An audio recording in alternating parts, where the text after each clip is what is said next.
But given a lot of people are joining us, we've got a good turnout already, and it's often people's lunchtime.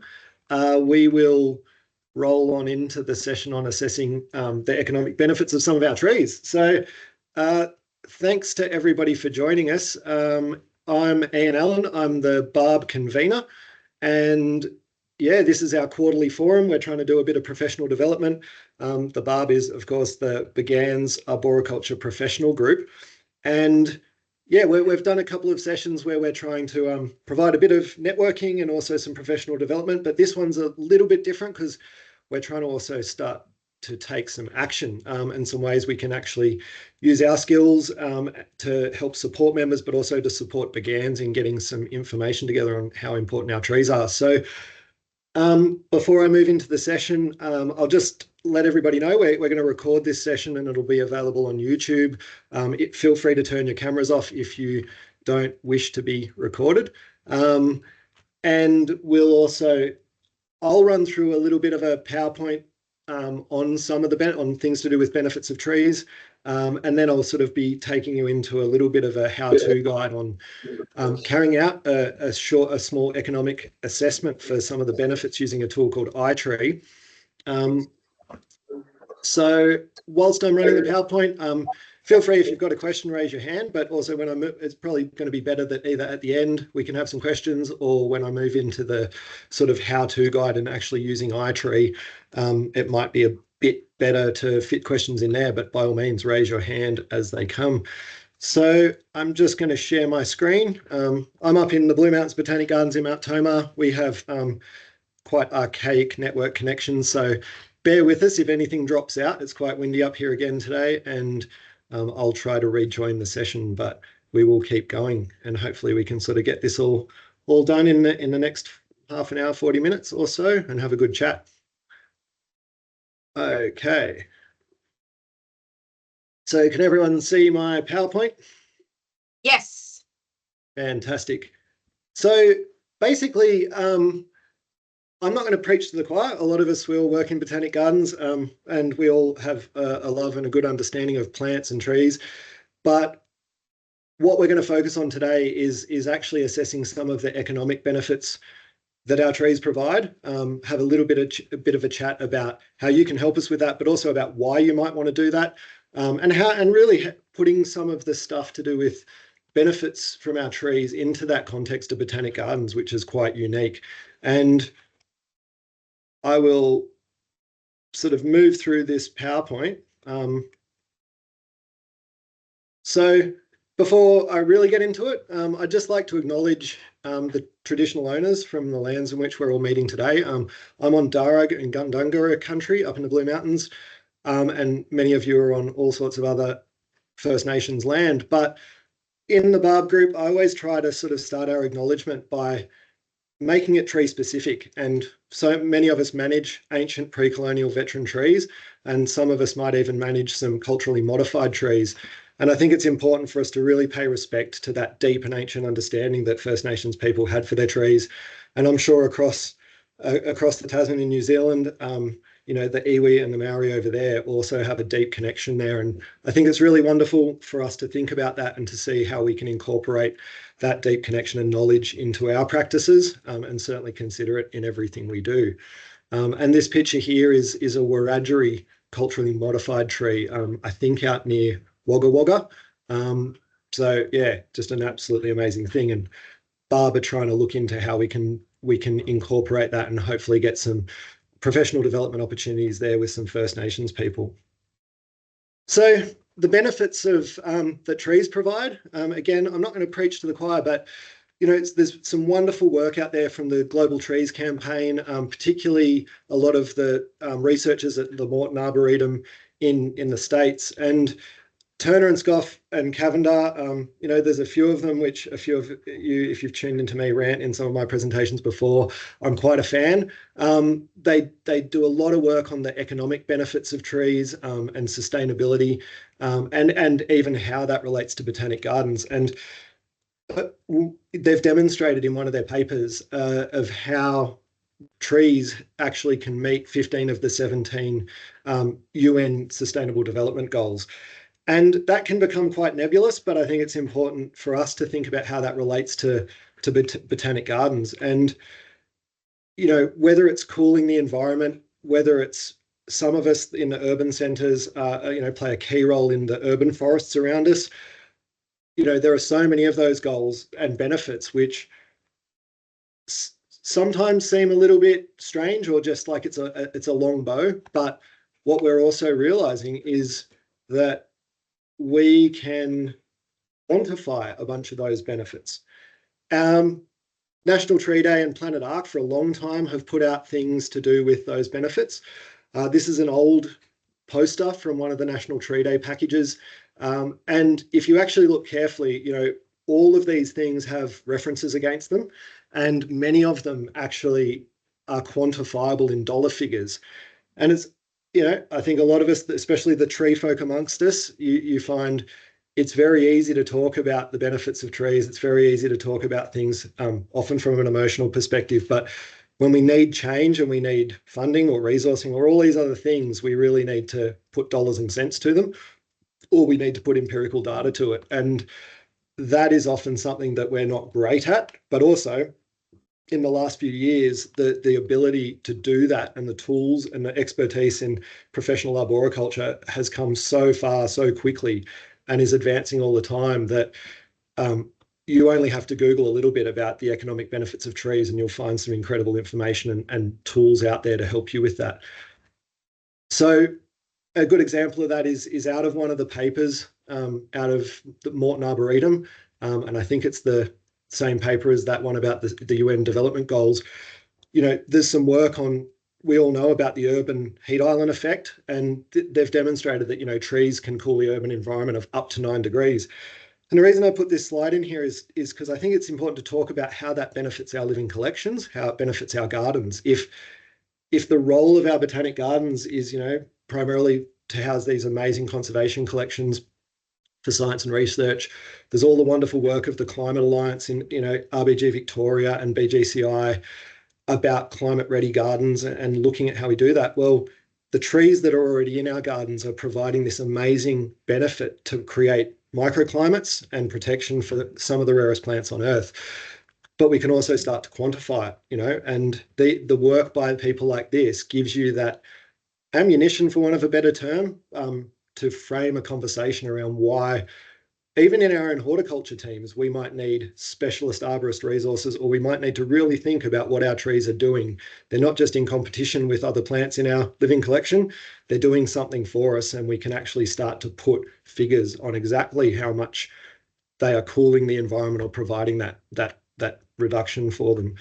And again, for those gardens that are in urban environments and are part of an urban forest, particularly the gardens that are run by LGAs or municipalities, you might already be well ahead of that and have a great understanding of the role that your collections are playing in reducing the urban heat island effect. And I strongly encourage you all to reach out to your tree management officers and have a chat to those expert arborists if you don't have them in your own teams, and see what data you can get on that. So moving on, again, how do we contextualize this stuff for botanic gardens? We have a very unique context. And in 2018, BGCI, Paul Smith and some of his colleagues wrote this technical review. And I strongly encourage you all to download it. If you just Google it, if you go on the BGCI website, you'll find a link to this. And it talks all about the economic, social, and environmental impacts of our gardens. And it has some wonderful case studies all through it about economic, social, and environmental, and what gardens around the world have done that. But one of the things when I read through it that is glaringly absent is there is only one example in there where I felt it really showed the measuring of what our trees are doing, particularly in a dollar sense. And that's what we're going to get to today with the iTree Canopy tool. And that was this. Whilst there were a few other case studies in there, this was in the economic or the environmental section. And just on that, I'd also say more and more that the research out there is starting to show that the economic benefits, the environmental benefits and the social benefits are actually economic benefits as well, and they're measurable. And that's everything through, like we all know, from kids with ADHD study and learn better in a treed environment. There's so many things to do with property prices from around botanic gardens are higher because they're near green space, canopies that our trees provide and all of that. And for all of you, those things, like on that Planet Arc slide, they're all pretty well known now, but not necessarily well measured. And this case study was really good. In Argentina, the Jardín Botánico Carlos, pardon my Spanish, I'm not good with other languages, but they actually did what hopefully we're going to do, and they were able to demonstrate that the environmental services that their gardens, provided was equivalent to, over $159,000 in absorbed carbon, and over $100,000 in retained carbon. And we'll chat a little bit about that shortly. But right next to that case study, there's a big, long statement, which I won't read for everybody, but the key thing is along the lines of Smith and Harvey Brown said, we, Botanic Gardens, are often not good at measuring our outputs and impacts. We often measure our activities, but we don't measure what the outputs and impacts are in a dollar sense. And it also talks very much about all of those other services that we provide and summarizes it with some good recommendations of what we can do. And I'd like to think that what we're going to hopefully ask all of you to do is going to help us achieve some of those recommendations and actions in that report. So again, Cavender and Donnelly and the Global Trees campaign, they very much highlight that there's a lot of work that Botanic Gardens can continue to do, particularly in achieving urban forest objectives, and a greater call to action is needed. In that same paper, and through this slideshow presentation, I've referenced them, but I've also put the titles of those papers in there for any of you that might wish to look and go back and find those for yourselves. So again, they had this whole action list in that paper of what we can do more of. And there's a lot of low-hanging fruit in there. There's a lot of things that we're already doing. So hopefully BARB can be playing a role in Australia to start to pull these together. And again, this is just the beginning, what we're hopefully going to do today. So on to quantifying tree benefits and the value of our tree collections. I think it's really important to differentiate the difference between valuing tree benefits and actually valuing our trees. Today, we're not going to go too much into valuing individual trees. That's a whole nother kettle of fish. And there's a whole bunch of level 5 and level 8 arborists amongst our network that can talk to you and help you with all of this. And BARB might even look at doing a separate session with this. These two things are really important. I'll just talk a little bit about valuing individual trees because that will come into a later thing that we'd like to do with all of this. In Australia, we have a couple of accepted valuation methods for working out the value of an individual tree. And that's primarily an old standard, which has kind of gone by the wayside, the Burnley method, and then the Peter Thayer method or Thayer method. And a few places like Sydney City Council have adapted the Thayer method for their context. Royal Botanic Gardens Sydney have used that in the past for construction and development projects and a few other things. Yet they're often quite contentious. My garden, we've been involved in some of this with the valuation of the damage that was done to our tree collection from the 2019 bushfires. And there's a lot of work to be done there. And through that process, I learned a lot about value. I was already qualified in it through my diploma, but the Guide for Plant Appraisal out of America, which is the other picture there, it's a resource that's mentioned in the BGCI Technical Manual on Disaster Recovery, and it sets out a whole lot of insurance principles for that. And whilst I'm not going to share it in this presentation, we've done a bit of work on working out base establishment costs and base replacement costs, which are the primary things in these valuation methods, or some of the other ways you can do that.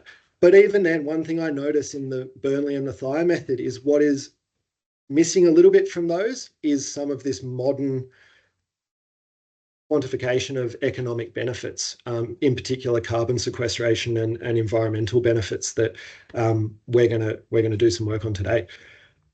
So really, that's another thing for us. We will work out the average value of a plant, but figures like 8th out for a fairly mature specimen, moderate sized tree often you're talking anywhere from $8,000 to $10,000 through to hundreds of thousands of dollars for certain tree specimens. And if you can imagine botanic gardens in our network, most of us have thousands, if not more, trees on our estates. It starts to be a pretty big number when we're putting the value to our trees. So with quantifying the benefits of our trees, this is where we're talking about, whether it's cooling effect or whether it's the economic benefits or water infiltration, evapotranspiration and water loss. Why do we need to quantify the benefits that our trees provide? These are just a couple of things that spring to mind. There are many, many reasons why we would need to do this, but for starters, with me, it's always about establishing a baseline dollar value because our trees are an asset. And as many of you who deal with asset managers know, or construction projects know, it's very difficult to fight for protection of your trees when you can't demonstrate how much they're worth. They're worth more often than the built environment around them, but we might not have figures or data on that. So if we can get a baseline figure on what those benefits are doing, we can deal better with those issues. We can also justify the expenditure associated with maintaining that asset. I know a lot of you, when BARB started, we did a small survey of members to see who had arboricultural resources in their teams. And whilst it was somewhat surprising in some ways, it wasn't in others. Like, resources are hard to come by in this day and age, and a lot of gardens in our network don't have specialist arborists on site. They use contractors, but in the context of botanic gardens, speaking for myself, but also I think for BARB, we really want to advocate for the role of arborists in our botanic gardens. And again, if we can quantify the benefits that our trees are providing, we can hopefully build business cases for that expert, those expert teams. And we can also show that if we care for our trees, when we've got a baseline value for them, we can then show that value and the benefits that our trees are conferring actually appreciate, unlike a lot of build assets, which depreciate. If our trees are constantly kept in an improving or maintained state of health and vigor, they are likely to increase the amount of carbon they're sequestering. They're also likely to increase the cooling effect that they have as they get bigger and older. And it's a very rare thing when we're on the verge of being able to demonstrate that we have an appreciating asset, which is a very rare thing. And of course, we can also demonstrate the value of our trees to society, the environment, and the economy. And that's one of the things that we're going to try and do for BGANZ, is start to provide some tree-specific things to show what the wonderful role that we all know and believe in of our botanic gardens is. We can actually start to put some hard figures to that, which is going to help BGANZ advocate for botanic gardens, and it's going to help all of us show the role of us in society and convince everybody to just get on board with trees. So again, just on that, larger and more mature trees with their fuller crowns and leaf surface area provide more benefits and ecosystem services than do smaller trees. This has been demonstrated by a whole range of researchers.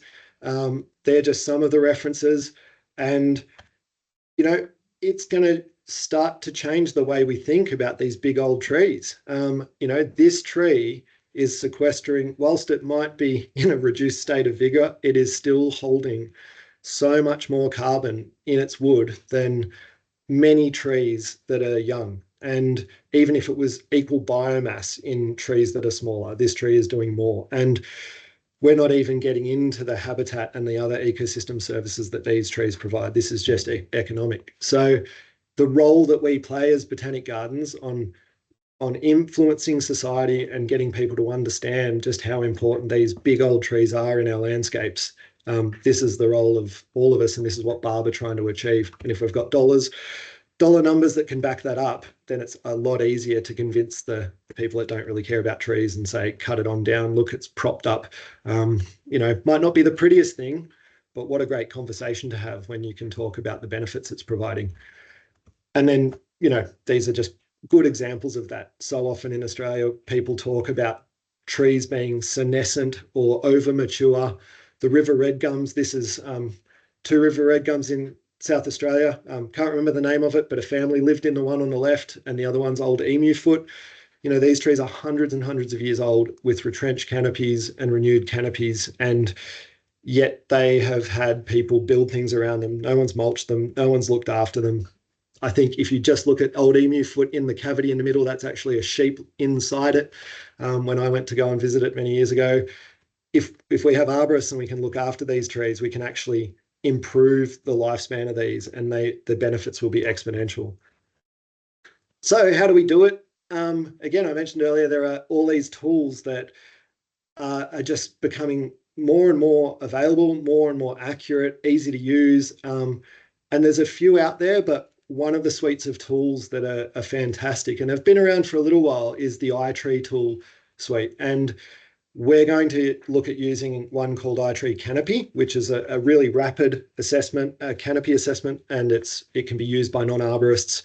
And some of the other ones are very much more for qualified arborists or people with advanced tree inventories or mapping systems and measurements like DBH and height and age and all of those things on their trees.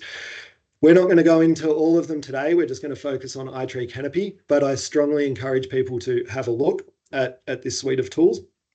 And also, I'd really like to hear maybe at the end of this, when we have a bit of a chat, but I know there are a couple of gardens in our network who are using iTree Eco along with Tree Plotter and some of their tree inventories. I've not done that myself. I'm really keen to learn about how that's going for everybody.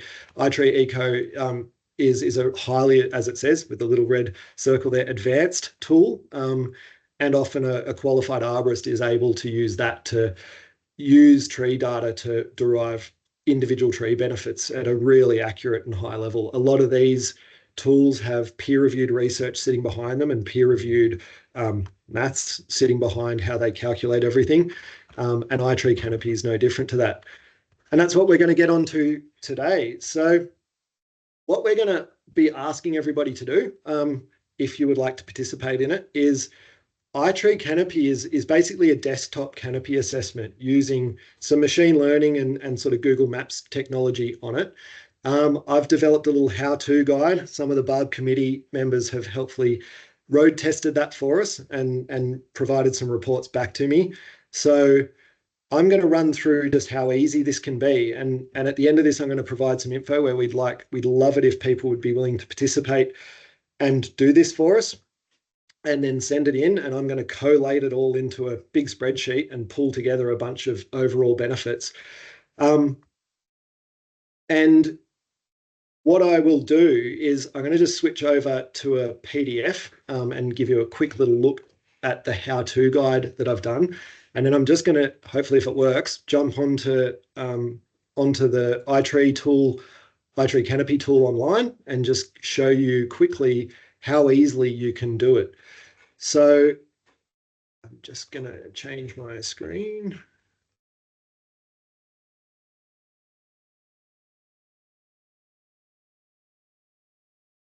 So can you guys see the PDF that's up there? Yes. Yes. Yes. Thank you. Fantastic. Okay, so this is basically what I've put together. At the end of this, I'll give you my email address, and some of you already have it, where we'd love it if, just to make it easier and track this a little bit, you could basically contact me and I'll send you this PDF. Many of you will be able to figure it out yourselves, but the reason I put this together is just so we can have a little bit of consistency and rigor in what we're trying to do. I'd probably put the following caveats on this: that I am not a scientist. I am not a data scientist. I'm not an arborist. But I have reached out to iTree to ask if this would be an applicable way of doing this for BGANZ.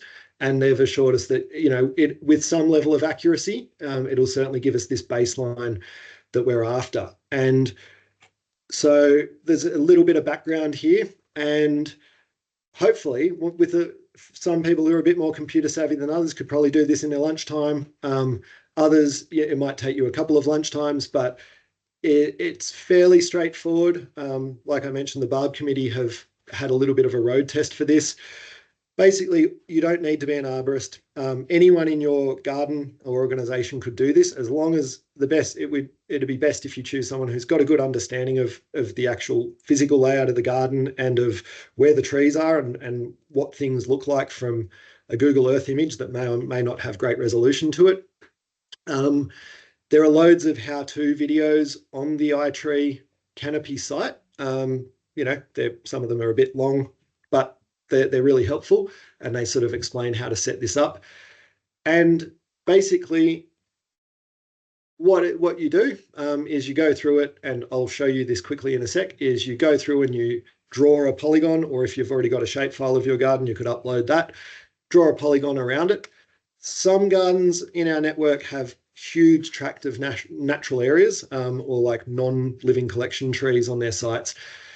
For this, I think we would prefer you to primarily do your site with those areas excluded, but it would also be great, and you could also do a second report where you could include those areas. The little image in the screen and the one I'll show you is Blue Mountains Botanic Gardens, but I've excluded about 200 plus hectares of natural areas in the Blue Mountains, which we manage, but will skew our results significantly compared to those of our living collection.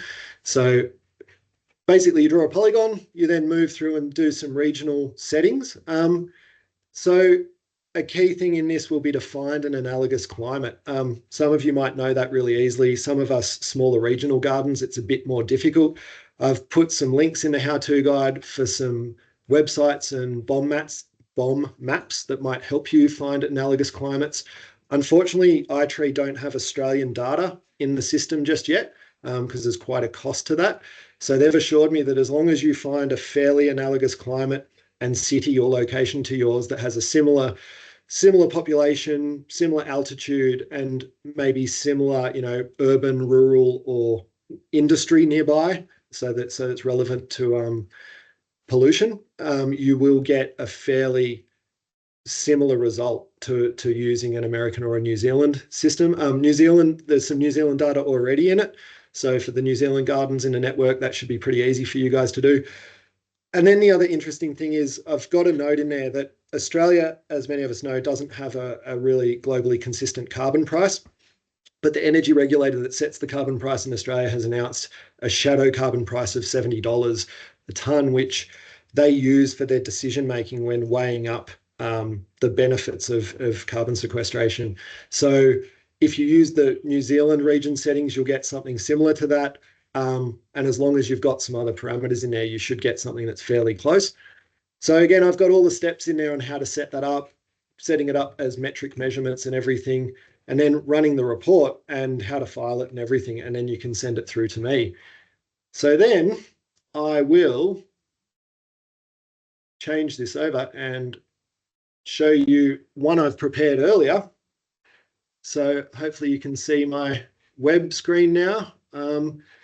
So it's fairly straightforward. There's a screen before this on how to get started. And then as soon as you go into it, it'll give you the drawing screen. So again, if you've got a shapefile, you can play around with this. You shouldn't have to change much about boundaries. They're mostly things for the Northern Hemisphere on the Google Map stuff that we don't have here. But you can just draw a boundary. I've drawn the polygon freehand. Some of you might have that information. Just so you guys know, I've excluded some areas that we manage that are also do have some cultivated trees in there, but just wanted to focus primarily on our living collection for this assessment. Up here, you've got the ability to go back and change and store and file things away. So you can go back to it at any point. And you can just work through the steps. So you can pretty much go next. Here is where you set the canopy cover. Important to remember, this is a canopy assessment, so it's going to not be 100% accurate on whether you've got big old trees. It's not going to be 100% accurate because of the Australian species like hardwoods and the eucalypts that we manage, but it's going to be close, and it's going to give us this baseline figure. And you can just work through the setup. Oh, and sorry, I should have just said back in the last step, it just asks you to choose canopy cover choice, whether it's tree or non-tree, but what we'd like you to choose, and it's in the how-to guide, is the other types of canopy cover, which are roads, water, impervious surfaces, and grass as well, because that'll give us just a little bit more of an accurate result. And then this is where you choose your location. So basically, it's pretty quick. for us, I did a bit of research into this, and you can sort of find that New Zealand is going to give a more similar figures. So you can also choose where there's the carbon price for New Zealand. In these, you could drill down a little bit more to be able to find a city that matches yours. And you could even go into the States and play around with some of these other countries to see if you can find a climate and a city that is analogous to yours. But as long as we're sitting at around these sort of $70 mark and this sort of $260, $270 mark for carbon, that should be fairly accurate for our purposes. And you can play around. I encourage this as a good exercise for everybody, so you can figure out climate analogues. You can also look into the Climate Alliance tools for the future of this and get a bit of an idea about how this might change in the long term. But you can play with these, then set your currency over here to Australia and set your measurements from, it says the choices are English, but that's actually American. We want it at metric. And then you move on through.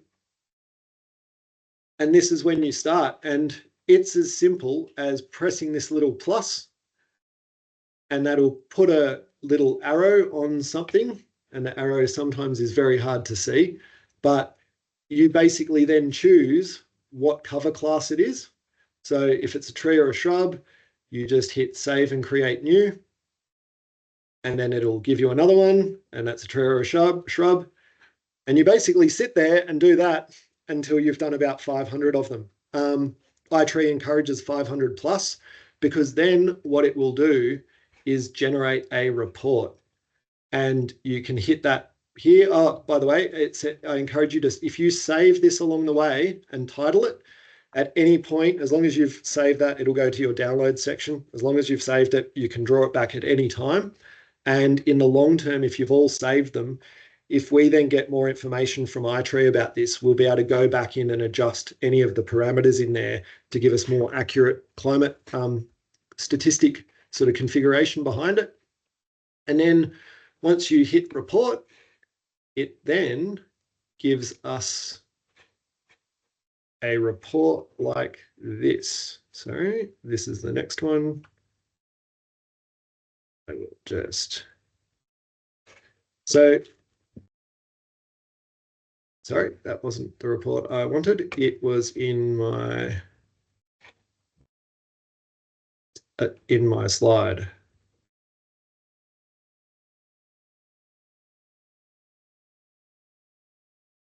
So then this is back to my PowerPoint. So then it generates a report like this. So the report will give you the polygon. It'll have all the dots.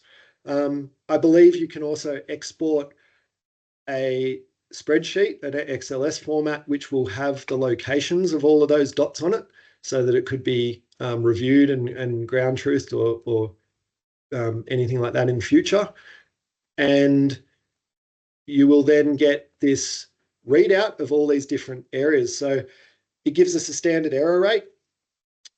They say if you have over 500, that error rate will become narrower and narrower. Once you get up to about 1,000, it becomes quite accurate.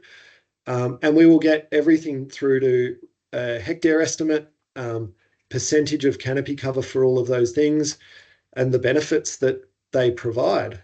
And this is where I would like you to send those reports to me. And that's in the how-to guide as well. And I'll show you my email will be at the end of this presentation. And then myself and the BARB committee are going to do a bit of work to wrangle it all into a spreadsheet. And this is just a cutout from the spreadsheet I'm working on behind the scenes at the moment of the 5 gardens that have done a bit of a road test for us. And what are we going to do with the data? Well, from the 5 gardens that we've trialled and assessed so far, we have an average of 61% or 61.5% tree and shrub canopy cover across those gardens. I think those things are really important for us to talk about, especially when often those of you that get drawn into conversations around urban forest and urban heat island effect, there's often discussions around canopy targets. But often in our gardens, those things aren't quite relevant because we run a green space, and those canopy targets might not be great for us. We often need more canopy, or we have more canopy just because we run big arboretors or other things. It gives us a great idea about, the hard surfaces on our gardens. Each one of you will be able to see that for your own garden as well. And I'm collating every single one of those reports. You won't have to do it. I'm putting them into individual spreadsheets for you all, which I'll be able to return to you, so that you can crunch numbers on them and do whatever you like to do. From these 5 gardens, we are sequestering annually approximately 285 tonne of carbon. That's the carbon equivalent of approximately 1,047 tonne. Now, this is where it gets interesting. We're sequestering annually in our trees from just 5 gardens, $76,243. I haven't done the averages yet, but for some of our gardens, it's $13,000 a year. Now, if carbon becomes a more accurately traded commodity, suddenly our trees start to become a tradable asset in terms of the carbon they're sequestering. We can have discussions around what's reasonable to be spending on our trees, and we can do this again and again so that we can show that we're actually increasing that annual benefit. But here's the wonderful stuff that, the total dollar value of the carbon stored in our trees in just 5 gardens is, $1.9 million. And I can imagine that even off 20 gardens, we're going to start to be pushing way up there, and we're going to really show the benefit of our gardens in a dollar and cents manner. It gives us figures on the water savings in terms of dollars that we make. So again, some of these things don't put it, iTree without the data there for individual countries like Australia. It won't give you a dollar value on all of these, but those 5 gardens, we're saving that many. It's a big number of kiloliters, and $10,951 worth of water savings a year.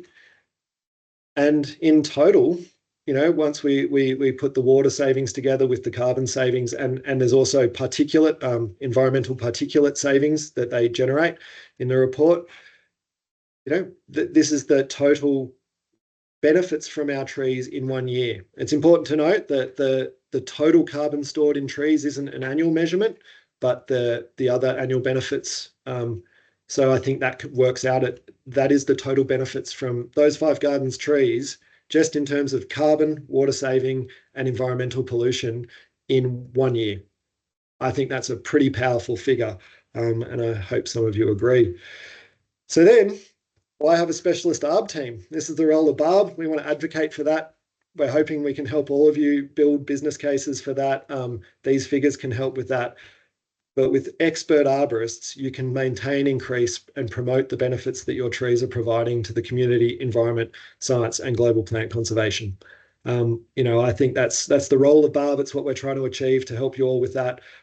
We advocate for the trees and the arborists, and we want to help you however we can. And then, we need to communicate the benefits our trees provide. This is something from a few years ago when the Botanic Gardens Congress was in Adelaide. It's always stuck with me just how simple some great communication can be.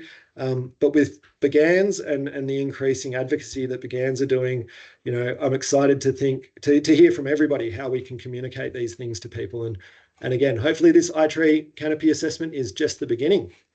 So for anyone who'd like to be involved and help us out, I'm happy to take any questions, the BARB committee as well. Anyone who wants to stay on and have a chat, I would love to hear it. But for anyone who wants to participate in this, please, send me an email. I'll send you a copy of this PDF on how to. We're going to probably look at keeping this open till, I would say, the end of November. I know everyone's very busy. We'd like to set a bit of a deadline on getting this so that I can collate it all for the next BARB meeting in the new year, and 2 months of doing it. Hopefully it only takes you an hour or so to do. And if when you all contact me, I'll give you some details on when we'd like it all in by. And again, happy to take any questions, and thank you. So I will stop sharing and open up the floor to a chat and maybe have a sip of water.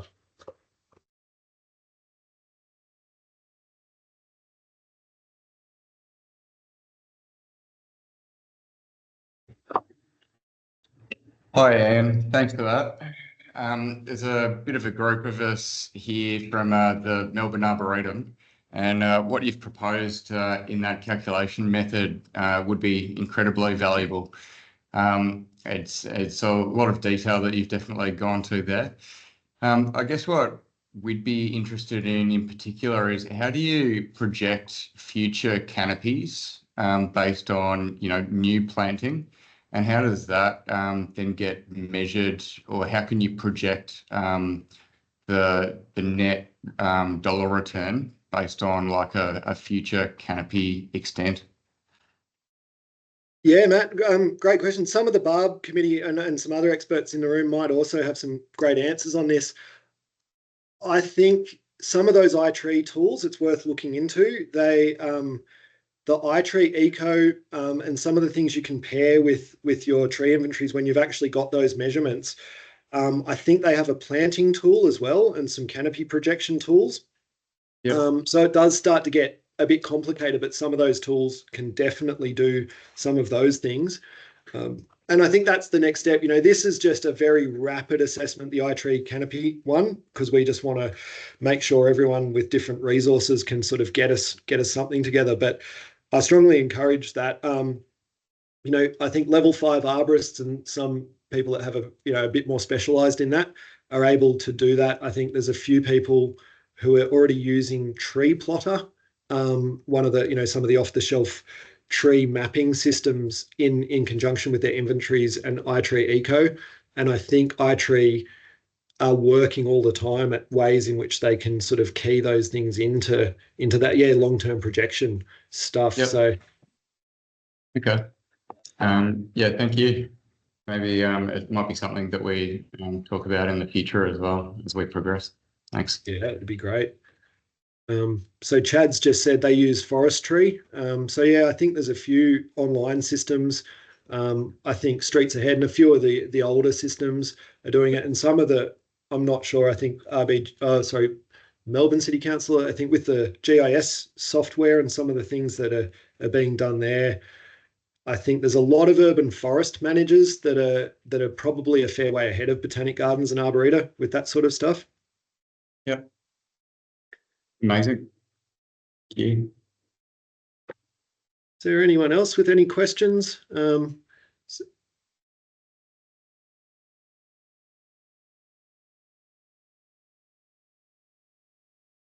No, silence. Hopefully you're all just taking it in. But yeah, we're again, feel free to send through any email questions to us. And we will do our best to answer it. I think Peter from RBG Victoria online. There's a couple of guys that have got some experience from what their botanic gardens are doing that also might be able to help out. And the BARB network will send. Where if there's a question that we can't answer, at the moment we've just got a bit of a rough email list, but we'll put it out to some of the qualified arborists in the room too, if anybody sends a question through. Thanks for that, Ace. No worries. Well, yeah, I hope people got a bit out of that. And again, I encourage everyone to play around with it and hopefully share with. I'd love to hear too if anyone can think of other uses for this or ways that it's going to help them. We'd really love to hear that sort of stuff back as well, because and we'll circulate those things through the network. Sorry, Ian, I've got a question. Yep. And I'm trying my best to rehash in my mind because it's been a few years old. I was looking at actually quantifying Tondoon's collection here for some time, but just haven't had the resources to do so. I did talk to our asset management team within council, and the problem that they saw with it was they were alarmed if I came back with a figure of the living collection within trees in Tondoon is worth X million dollars, on how that's actually going to be insured. Yep. So has anybody got information on that out of interest? Because I think you just stumped us with a big number. That's why all the silence was happening. again, happy to hear if anyone's got, put your hand up if you feel you can answer this too. But from personal experience, we've dealt with a little bit of insurance work from the bushfires in 2019, and some of the things of my own personal interactions with the insurers were they're always going to debate and put, well, actually, I'll take it back one bit on the valuing of individual trees. When we're talking about just the value of the tree collection itself, they will say start at the base value. So all the different methods of assessing the value determine a base cost. What's it cost for that a tree to be bought from Bunnings? There are some principles in that plant appraiser's handbook about picking the largest tree possible that is easily procurable. So you can then, what we did some work on averaging out existing or tendering processes from the last few years where we could demonstrate we had purchased certain trees. I did a whole lot of work looking at, because it's hard for botanic gardens, right? It's very hard to get a baseline value on rare plants, but looking at rare plant nurseries, I did a whole lot of work on their cost sheets and a bunch of aggregation of all of that to then get a rough baseline cost for rare trees. And then you have a starting point that you can then add multipliers on. And that's almost all of those methods work on the multipliers. So they will then, the first multiplier would be, we then added on establishment cost. And I did a bit of work. I'm happy to chat to some people offline about that, to look at, for botanic gardens, it's very different. We don't just plant the tree and walk away. We put tags on it, we record it. So I averaged out costs on that for a 2-year establishment period and worked out a cost for one tree that there was an establishment cost of around $300. So, you start to get these ones that the insurer will agree on, and then you start to look at quarantine and importation costs, collection costs. If you've got historical records of those things, you can actually prove them. And that would be my advice, is you build the multipliers that are easier to defend. Once you get into amenity value or conservation value, you start to get into these more either arbitrary or nebulous things, and the insurer starts to really push back. And they will always, where I think most of my colleagues are all finding in the tree networks that pushing back on mature tree replacement value. So again, I think it's also looking at which method you use. The Thayer method and Burnley methods will spit out vastly different numbers. So finding one that's balanced and agreeable, not necessarily the $300,000 a tree one. But again, at least I think our point is there are expert arborists out there that are qualified in this, and a lot of people don't know that. The Thayer method and the Burnley method have been tested legally.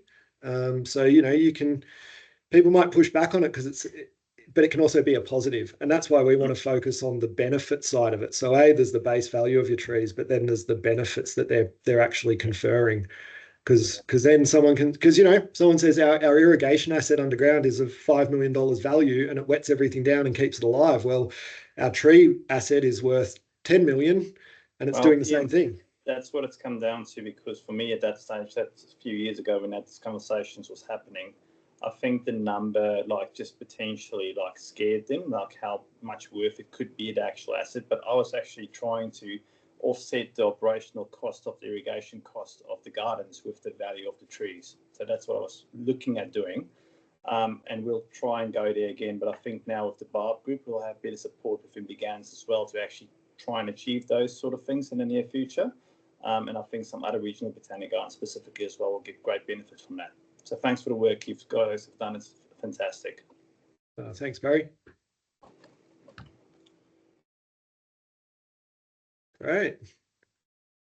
Well, if there's no more questions, a few of us, the BARB committee, might stay on and have a quick meeting. And everybody else, feel free to send through any questions. But please reach out and we'd love it if you would all participate, because I think BGANZ and all the work that Cass and the member committee are doing to try and build upon the momentum we've got and the advocacy for the network, and it is really going strong. And it's good when our professional experts can provide input into that. So thanks everyone for helping.